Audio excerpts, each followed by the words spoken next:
नमस्कार दोस्तों, मैं हूं जितेंद्र और आप देख रहे हैं बेसिक 24/7। दोस्तों, आज हमें सहारनपुर वर्कशॉप में आज हम ऐसे व्यक्ति से मिलने जा रहे हैं जो कि अपनी मेहनत के जरिए आज लोको पायलट के पद पर कार्यरत है। आइए हम जानते हैं क्या उनकी प्लानिंग रही, क्या उनका कैरियर का रहा, क्या उनका एक्सपीरियंस रहा, उनसे बात करते हैं। सबसे पहले तो मैं सर का धन्यवाद करना चाहूँगा जिन्होंने अपना कीमती समय दिया। सर धन्यवाद। तो सर ये बताइए, जैसे कि आप रेलवे में कार्यरत है, आप ये बताइए आपकी जर्नी कैसी रही और कैसे आपने इस सफलता को हासिल किया। देखिए, जर्नी काफ़ी इंटरेस्टिंग भी है और मतलब जो है कुल मिला के है कि बहुत ही रोमांचक रही। और मैं कहना चाहूँगा कि लगभग सभी को मेहनत करनी चाहिए और मेहनत के दम पे ही हम कुछ पा सकते हैं। मेहनत करेंगे तो कुछ मिलेगा, वरना तो कुछ पॉसिबल नहीं है। अब जर्नी तो मेरी थोड़ी इंटरेस्टिंग रही है, तो मैं बताना चाहूँगा आज मैं भारतीय रेल में लोको पायलट के पद पर कार्य कर रहा हूँ और 2013 से कार्य कर रहा हूँ। अब मैंने जर्नी ऐसे ही शुरू की थी कि बचपन में तो मेरे मम्मी पापा एक्सपायर हो गए थे, तो उसके बाद खुद ही सब कुछ किया, खुद ही पढ़ा, खुद ही सब कुछ अपना अरेंज किया। मतलब कोई असफलताएं भी मिली देखने के लिए, पर यह है कि मैं लगातार डटा रहा, मैंने पीछे नहीं हटा और पढ़ते पढ़ते अपना साथ में जो है जॉब भी करता रहा और पढ़ता भी रहा। कुल मिला के यह है कि आज मेरे पास एक अच्छी जॉब भी है और अच्छा अपना फैमिली को चला रहा हूँ, किसी प्रकार की कोई दिक्कत नहीं है। अच्छा, तो सर थोड़ा बच्चों में कन्फ्यूजन रहता है कि एएलपी और टेक्नीशियन दोनों एक ही या दोनों अलग अलग है, इसके बारे में थोड़ा कुछ बताएं। देखिए, एएलपी और टेक्नीशियन के लिए एग्ज़ाम तो एक ही होता है, पर आगे जाके डिवाइड हो जाता है कि अगर आप साइको देंगे तो लोको पायलट बनेंगे, अगर साइको नहीं देंगे तो उसमें टेक्नीशियन में आपका सिलेक्शन हो जाएगा। अच्छा सर, सैलरी डिफरेंस करता होगा या दोनों का एक ही रहता है? सैलरी देखिए डिफरेंस करता है, क्योंकि हमारे यहाँ ना लोको पायलट को एक माइलेज मिलता है तो जो कि टेक्नीशियन को नहीं मिलता, और कुछ और अलग अनाउंस हैं जो हमारे जो टेक्नीशियन को नहीं मिलते, लोको पायलट को मिलते हैं। मतलब कुल मिला के है कि लोको पायलट को एक बहुत अच्छी सैलरी मिलती है। तो सर टेक्नीशियन के अलावा एएलपी में हमने सुना है कि ओवर टाइम भी मिलता है। पहले मिलता था, लेकिन अब स्टाफ लगभग पूरा है तो ओवर टाइम तो नहीं मिलता, पर यह है कि माइलेज अच्छा बन जाता है तो उससे सैलरी काफ़ी अच्छी हो जाती है। अच्छा सर, जैसा कि आपने तैयारी की, सर आपने खुद से पढ़ा या किसी कोचिंग सेंटर को ज्वाइन किया था, उसके बारे में थोड़ा बताएं। तो देखिए, मैंने वैसे एक कोचिंग सेंटर भी ज्वाइन किया था, पर मैंने ज्वाइन तो कर लिया था वो। अब मैं काम की वजह से वहाँ प्रॉपर नहीं जा पाता था, तो फिर मैंने जो है सेल्फ़ स्टडी करी। तो सेल्फ़ स्टडी करके मैं जो है अपना जो है 3-4 एग्ज़ाम इकट्ठे निकाले और उसमें से फिर मैंने सेलेक्ट किया कि कहाँ मैं अपना परिवार को सही तरीके से चला सकता हूँ। और चाहिए जॉब मुझे सहारनपुर में मिल गई, तो इसलिए मैंने इसे जो है प्रायोरिटी पे रखा, वरना एग्ज़ाम मेरे और भी क्लियर हुए थे, तो मैं फिर उनको नहीं ज्वाइन किया, सीधा रेल ज्वाइन की बस। तो दोस्तों, आप देख सकते हैं सर ने कितनी मेहनत करके, जिनके माता पिता एक्सपायर हो गए फिर भी पढ़े और आज आपके सामने हैं जो कि सरकारी नौकरी पे हैं। तो सर थोड़ा ये बताइए, जैसे कि बच्चे आते हैं उनका मेडिकल स्टैंडर्ड कैसा रहता है, क्या क्या उसमें मतलब उसको किया जाता है कि क्या देखा जाता है?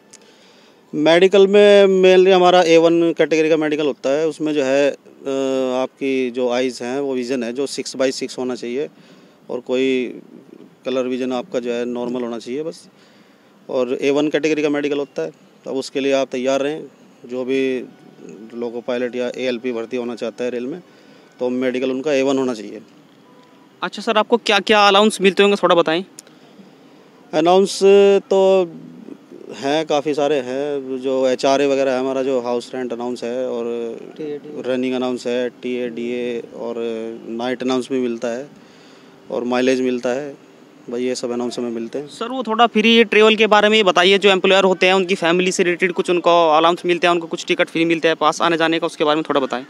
हाँ, जैसे आप रेल में अगर जैसे इनिशियली भर्ती हुए हैं तो उस समय तो साल में आपको एक पास मिलेगा। वो उसमें आपके जो फैमिली हैं या जो कोई डिपेंडेंट है आपकी फैमिली में आपके ऊपर, तो उनको सबको ये सुविधा मिलती है। और जब आपको 5 साल हो जाते हैं तो उसके बाद आपको जो है साल में 3 पास मिलते हैं। अच्छा सर, मेडिकल फैसिलिटी के बारे में थोड़ा प्रकाश डालिए। मेडिकल फैसिलिटी भी है रेल की, तो कुछ अपने हॉस्पिटल हैं और कुछ रेल ने अपने जो है ना पैनलाइज किए हुए हैं हॉस्पिटल। जैसे सहारनपुर में भी हैं, कई हॉस्पिटल हैं, सक्षम हॉस्पिटल है, मेडिग्राम है जी सर। तो वहाँ से भी मेडिकल फैसिलिटी मिलती है। और अम्बाला है जो मेन हॉस्पिटल है रेल का। सर उसके लिए रेलवे अपने मेडिकल जो अस्पताल होते हैं उनको चुनता है या कुछ टिकट वगैरह या कुछ मतलब कार्ड वगैरह इशू किया जाता है? हाँ, रेल अपना एक कार्ड देती है मेडिकल का, मेडिकल कार्ड होता है, तो उसी से जो है सारी सुविधा उपलब्ध होती है कार्ड से ही। जी सर। सर ये बताइए, जैसे कि एएलपी से आप लोको पायलट बने, उसके बाद आपका फ्यूचर मतलब क्या क्या प्रमोशन हो सकते हैं? अभी हम लोको पायलट गुड्स हैं और उसके बाद लोको पायलट पैसेंजर और लोको पायलट मेल बनेंगे, और हो सकता है बीच में हमारे एग्ज़ाम भी होते हैं एलआई के लिए, तो उसके जब हम कैपेबल हो जाएंगे उसके लिए तो एग्ज़ाम दे के एलआई या कोई अधिकारी का, जैसे हमारे यहाँ एएमई का निकलता है डिपार्टमेंटल, तो हम एएमई बन सकते हैं एग्ज़ाम दे के। जी सर। सर बच्चों ने हमारे कमेंट में पूछा है कि क्या एक जोन वाले दूसरे जीडीसी में भी फार्म डाल सकते हैं क्या? जीडीसी का डाल सकते हैं, एक जोन से दूसरे जोन में डाल सकते हैं, उसमें कोई दिक्कत नहीं। उसमें कोई प्रायोरिटी ऐसा तो नहीं कि जिस जोन से बंदा है उसी को पहले प्रायोरिटी मिलेगी? नहीं, उसके लिए मेरे ख्याल एनओसी की शायद जरूरत पड़ती है। जी सर। दिक्कत कुछ नहीं है। तो सर ट्रेनिंग के टाइम पे क्या क्या करना पड़ता है उसके बारे में बताओ। ट्रेनिंग के समय हमारी जो इनिशियल ट्रेनिंग होती है, हमारे स्कूल हैं जैसे कि चंदौसी में है या नॉर्दर्न रेल का, तो वहाँ पे पहले ट्रैफिक की ट्रेनिंग दी जाती है, उसके बाद यही लोको जो अपने होते हैं इलेक्ट्रिक डीजल, जो भी ट्रैक्शन आपको दिया गया हो, इलेक्ट्रिक दिया गया तो इलेक्ट्रिक की ट्रेनिंग गाज़ियाबाद से होती है हमारे यहाँ। डीजल अगर दिया गया है तो डीजल की ट्रेनिंग हमारे यहाँ दिल्ली, टीकेडी और ये आपका लुधियाना से होती है। सर ऐसे भी हो सकता है कि कोई बंदा हाल ही में ग्रुप डी में है या पहले से काम कर रहा है, क्या वो एएलपी में जा सकता है? देखिए, ग्रुप डी से सीधा एएलपी में आने के लिए कोई ऐसा डिपार्टमेंटल एग्ज़ाम तो नहीं है, पर यह है कि अगर उसने ग्रुप डी में लगा हुआ है पहले से और ये एएलपी की कोई वैकेंसी निकले तो अप्लाई कर सकता है। जैसा कि आपको लगभग 9 से 10 साल का एक्सपीरियंस है और आपने एग्ज़ाम भी अपनी मेहनत के जरिए क्रैक किया है, तो थोड़ा ये बताइए कि बच्चे को कैसे तैयारी करनी चाहिए? तैयारी के लिए देखिए, सबसे पहले तो अपना शेड्यूल बनाना चाहिए। काम आप चाहे कुछ भी करो, जैसे कि मैंने किया, मेरे पास टाइम नहीं होता था तैयारी करने के लिए, लेकिन मैं फिर भी जो है रात में टाइम निकाल के थोड़ा बहुत, अगर 2 घंटा भी आप तैयारी करेंगे तो अब मैं कहता हूँ बहुत है। 2 घंटे भी आपको किसी एग्ज़ाम को क्रैक करने के लिए 2 घंटे बहुत है। अगर आप 2 घंटे भी तैयारी करते हैं तो आप किसी भी एग्ज़ाम को क्रैक कर सकते हैं। तो सर के मुताबिक अगर आप नियमित तौर पर मेहनत करेंगे, अगर 2 घंटा भी कर रहे हैं, नियमित अपने काम साथ में कर सकते हैं और मेहनत भी कर सकते हैं। आपके सामने एक जीता जागता उदाहरण सर हैं, तो आप मेहनत करिए। अगर सर से आपको कुछ मोटिवेशन मिलता है, तो जैसे रेलवे में हाउस रेंट के बारे में थोड़ा बताइए। देखिए, हाउस रेंट हमारे यहाँ मिलता है, जो भी अपनी बेसिक होती है उसका अलग अलग ज़िलों में अलग अलग परसेंटेज रखा गया है। वो 8%, 16% और 24% है। वो अगर आपने रेल का कोई क्वार्टर ले रखा है तो वो आपका सैलरी से डिडक्ट हो जाएगा। अगर नहीं ले रखा है तो रेल उसको आपको पे करती है हाउस रेंट। और अगर आपने ले लिया है तो फिर तो वो आपका कट जाएगा, और नहीं लिया तो वो आपका सैलरी में आ जाएगा। सर इंश्योरेंस के बारे में कुछ? इंश्योरेंस भी है एक रेल का, उसमें 10 रुपये पता नहीं 20 रुपये कुछ ऐसा है, वो हमारी सैलरी स्लिप में मेंशन है, वो मेरे क्लियर नहीं है कितना कटता है, तो वो भी है। सर वो सालाना कटता है या मासिक? वो मासिक कटता है हर महीने। सर इंश्योरेंस में क्या क्या फैसिलिटी मिलती है, कुछ बता सकते हैं? इंश्योरेंस का फैसिलिटी का मुझे सर जैसे होता है, जैसे एलआईसी अपनी प्रीमियम देती है कि वो नहीं अच्छा, वो तो अपना होता है उसका। तो ये बताइए सर कि कितने साल की ट्रेनिंग के बाद आप पैसेंजर से और दूसरी ट्रेन में उसको कन्वर्ट कर सकते हैं? देखिए, जब एक एएलपी भर्ती होता है तो उसके बाद से ही मतलब उसका जब कार्य शुरू हो जाता है एएलपी का, उसके बाद वो वैकेंसी के ऊपर डिपेंड करता है। ये मतलब जहाँ जो हेडक्वार्टर पे या जिस डिवीज़न में उसकी पोस्टिंग है वहाँ पे कितनी वैकेंसी है। अब वैकेंसी के हिसाब से अगर वहाँ लोको पायलट गुड्स की जो है वैकेंसी निकलती हैं, तो जो लोको पायलट वो असिस्टेंट लोको पायलट है उनको जो है लोको पायलट गुड्स बना दिया जाता है। उसी हिसाब से अगर मेल की या पैसेंजर की वैकेंसी है तो उसमें जो है लोको पायलट पैसेंजर या मेल बना दिया जाता है। इसमें कोई ड्यूरेशन वो मायने नहीं रखता, वो तो वैकेंसी के हिसाब से आप जो है ना, जैसे अब हम जो है लगभग 9 साल हो गए, हम 8 साल बाद लगभग जो है लोको पायलट्स गुड्स बने। और कुछ लोग ऐसे हैं जो हमारे 5 साल में भी लोको पायलट गुड्स बन गए एएलपी से, और ऐसे कुछ लोग ऐसे भी हैं जो भी यंग हैं जो लोको पायलट मेल हो चुके हैं। तो इसमें कोई टाइम या ड्यूरेशन कोई मायने नहीं रखता, ये तो वैकेंसी के ऊपर बात है। आप जल्दी भी बन सकते हो, कुछ बंदे ऐसे भी हैं जो मतलब काफ़ी एज हो जाती है जिनकी, जो लोको पायलट्स गुड्स बनने में ही। सर आपकी पोस्ट किस ग्रेड पे के अंतर्गत आती है? देखिए, जब एएलपी इनिशियल भर्ती होते हैं, रिक्रूट होते हैं, तो उनका ग्रेड पे रहता है 1900। उसके बाद उनको साल या 2 साल में अपग्रेड किया जाता है 2400 ग्रेड पे मिलता है।